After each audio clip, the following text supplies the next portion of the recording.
So we're getting close to scaling the Shopify dropshipping store to 7 figures in revenue in 2026. As you can see, about 35K away. I'm just going to refresh the screen so you can see that all of the numbers do stay the same.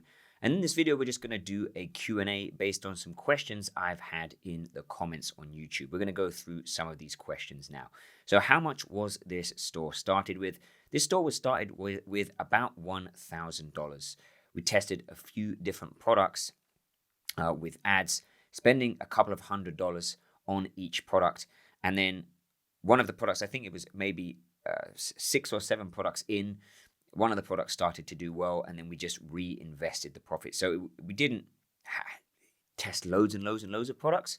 We tested a fairly decent amount of products, but just thorough tests, lots of research on the customer avatars, on the ads that we wanted to create, on different ad formats, different marketing angles.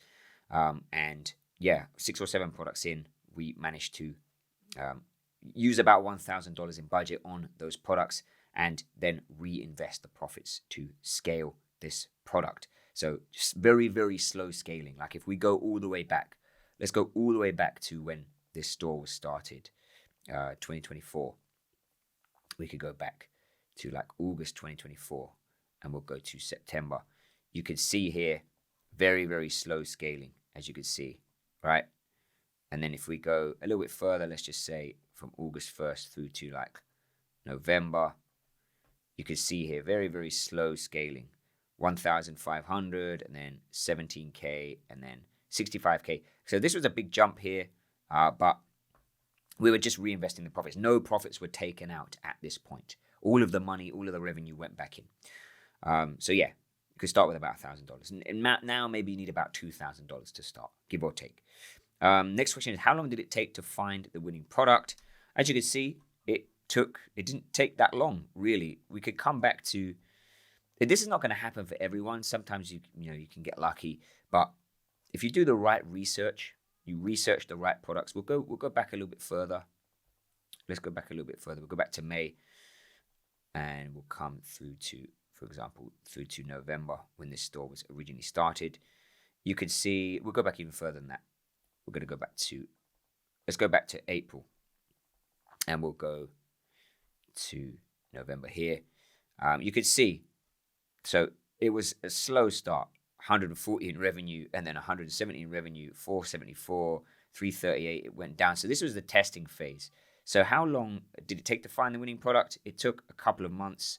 We'll go back even further than this. Someone keeps making noise outside. I don't know what they're shouting about. I don't know why they're shouting. They're making some fucking... if you can hear it in the background, they're getting on my nerves. Right, so let's go back a little bit here. Now you can see it took quite some time, being very frugal with the budget. So as I said, we had like $1,000 in budget. Any of the revenue that we made here, we just put back into ads on testing new products. So we're going to go all the way back. We'll come back all the way here, just so you can see exactly how long it took. So let's come back all the way to here. You can see it took like a year to find a very solid winning product, a year of testing on and off. Like I said, we didn't test that many products because these were all like same product tests, like 1 month, one product test, and next month another product test. Some products started to do well, then they died out. Then this one didn't do so great, so we tested another one. This one didn't do great. This one didn't do great. So you could see we were testing new products every month. Sometimes they were doing okay, trying to scale them, and then they didn't work. We're going to come back a little bit further. Let's see. So you could see again, like I said, how long did it actually take to find the winning product? You could see, so you could see here, it took like basically a year of testing. So you can see the store was started in November 23. Then it done 3.8K, then 600. Testing new products for a year. Every month testing new products. And then finally, we found one. And then this is the same product now. So the one that scaled here 2 years ago, almost 2 years ago to 65K, now that's the same product that we're scaling to 7 figures this year. So it took about 1 year to find the product. It won't take you that long if you put in the work. Obviously, it took us a little bit longer here. Now we could do it a lot quicker. How many products are on this store currently in total? So there's only 5 products now on the store. We have one hero product that brings in basically 90% of the sales, and then we have about 3 upsell products. So there's about 5 products on the store in total. And until a few months ago, we still had a few other random products on the store. So this is a sports niche store, but now we removed a lot of the other products that are not related to the main product. And now we only have products that can be used as upsells for the main product. So they have to complement the hero product. So we got rid of anything else that doesn't complement the hero product. So right now there's 5 products on the store in total, 1 main hero product, and 3, there's 4 upsells, but really there's only 3 that we actually sell. 1 hardly ever gets any sales. Question 4, have you hired anyone for this business? We've got a VA based in the Philippines. She does about 15-20 hours per week. She answers customers' questions. She makes sure that the supplier platform is topped up. So we use a supplier called BS Dropshipping. You can come in here.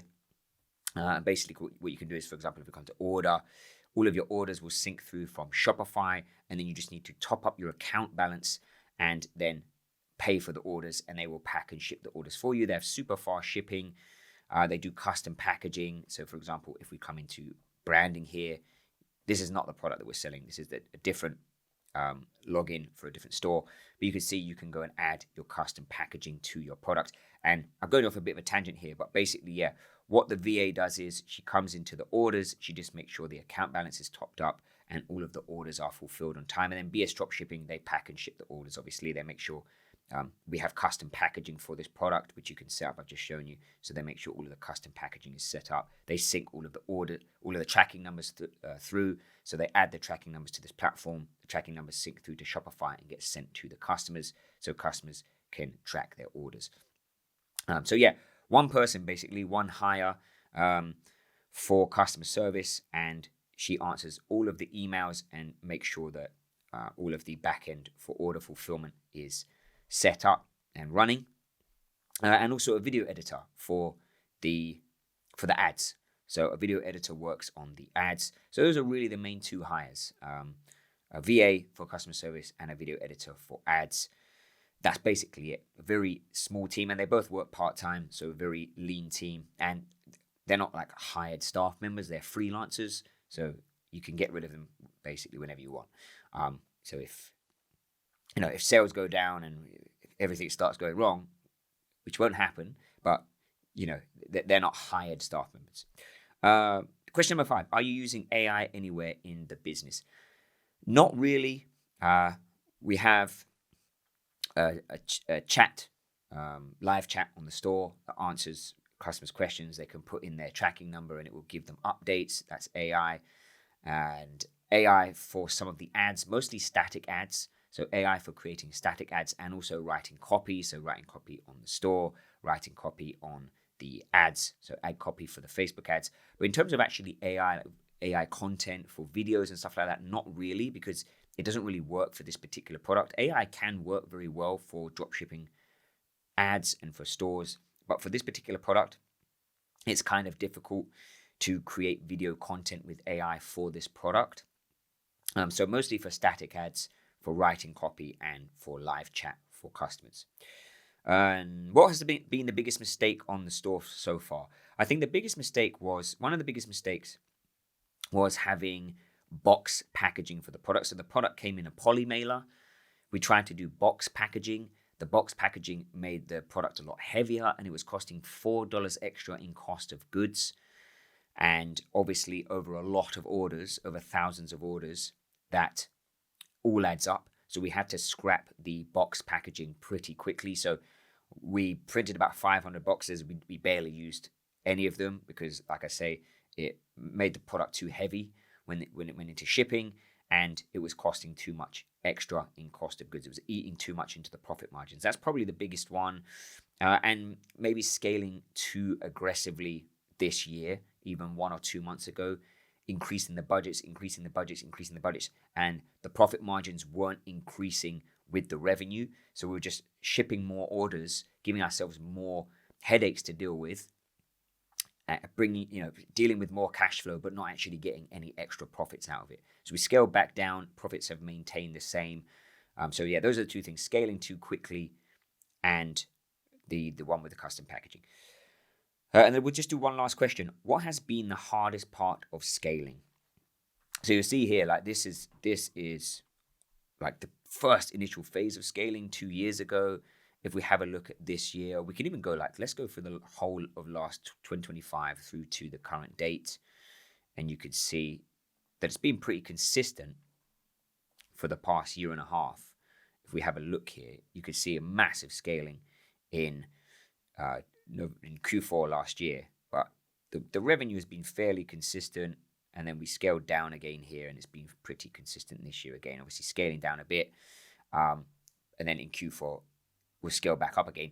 The hardest part about scaling, even in Q4, these times here where you're scaling like to these crazy numbers, is cash flow. We have to use a lot of credit cards and then pay off the credit cards when the revenue comes in. So the money goes to Shopify, and then when Shopify payments pay it back out into the bank account, then you could pay off the credit card like that. So you have to just keep the cash flow going so you can use credit cards. You need to have cash reserves. So saving a lot of cash up for times like Q4.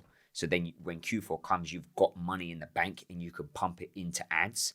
Instead of a lot of people who run new dropshippers, if they start making a lot of money and then they go and blow all of the money.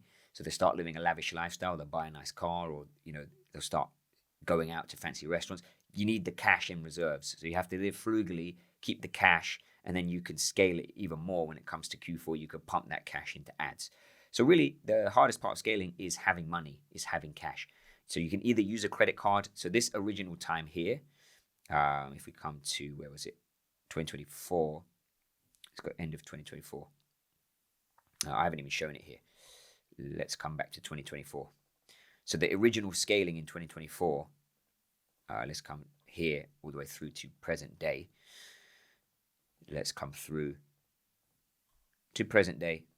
This original scaling bit here, where we done 65 and 68, that was all like mostly credit card and savings. And then after that, there was a nice lump sum of cash to continue the cash flow for the rest of the year, saving.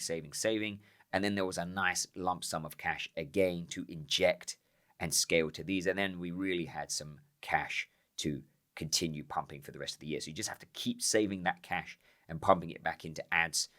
And that way, and obviously you take a little bit out to live off of. But you just got to keep snowballing it and be very disciplined with the cash. And that's the main thing. That's the hardest part, because obviously you want to spend it. Everybody wants to buy nice things and do nice things, but you got to save the cash. Otherwise, you won't have anything to scale, and then the business can die pretty quickly. So that's it for this video, and we'll see you in the next one.